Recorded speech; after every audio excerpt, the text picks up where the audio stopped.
सम्पूर्ण साथीहरुमा मेरो दर्शन नमस्ते। के छ हालखबर? सन्चै आरामै हुनुहुन्छ हजुरहरु? आशा गर्दछु कि हजुरहरु सबैजना एकदमै सन्चै हुनुहुन्छ होला। अनि म पनि आज एकदमै सन्चै छु। म चाहिँ आज हजुरहरुलाई एउटा भिडियो बनाएर देखाउँदै छु।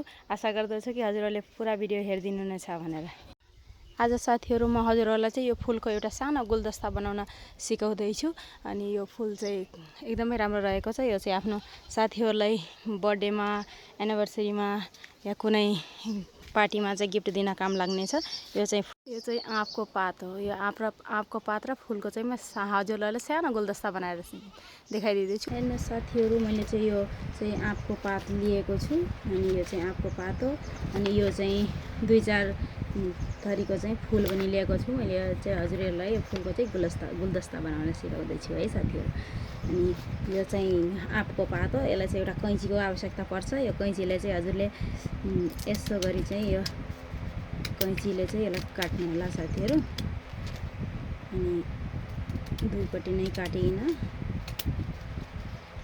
काटेर चाहिँ यसलाई यो चाहिँ पातलाई चाहिँ यसो गरी यहाँदेखि यसरी घुमाएर चाहिँ यसरी यो काटेकोबाट यसरी छिराउनु होला। अनि यसलाई चाहिँ यो भन्छ। अनि अर्कोलाई पनि फेरि यसरी पछाडिबाट घुमाएर चाहिँ फेरि यो पछाडिबाट चाहिँ यो हालेर चाहिँ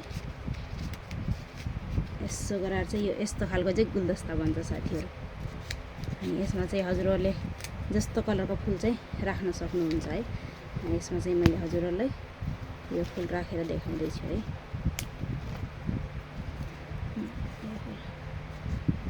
हेर्नुस् साथीहरु, यो चाहिँ हजुरको गुलदस्ता तयार भयो। अनि एउटा अर्को चाहिँ बनाएर देखाइदिन्छु हजुरहरुलाई।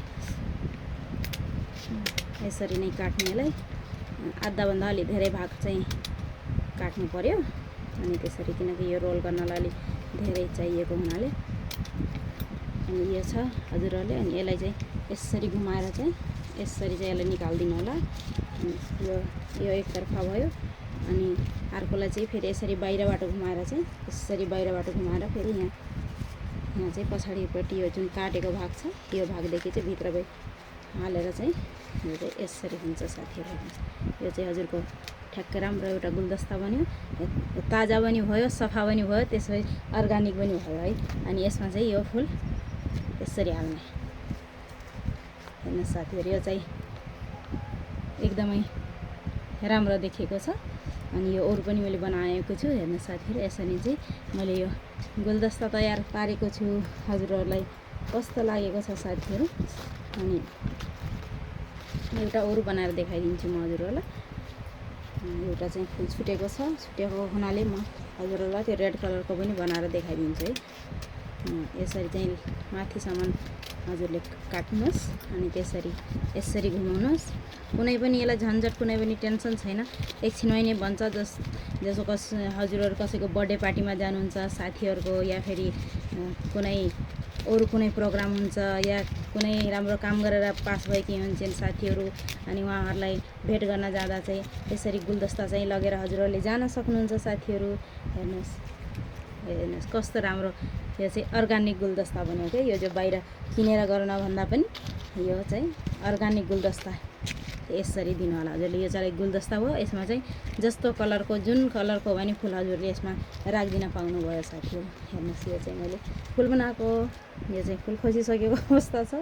हेर्नुस्, यसमा चाहिँ जुनै कलरको पनि हजुरहरुले फूल राख्न सक्नुहुन्छ साथीहरु। कस्तो लाग्यो मेरो भिडियो?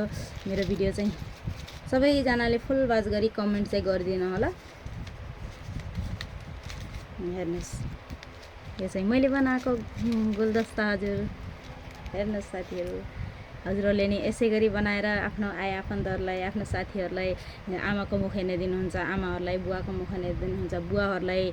अनि कसैको बर्थडे हुन्छ, बर्थडेको लागि चाहिँ हजुरहरुले यो गुलदस्ता आफ्नै हातले बनाएर चाहिँ सो गर्न सक्नुहुन्छ साथीहरु। कस्तो लाग्यो मेरो भिडियो? कमेन्ट गरिदिनु होला। हस् त, बाइ बाइ गाइस।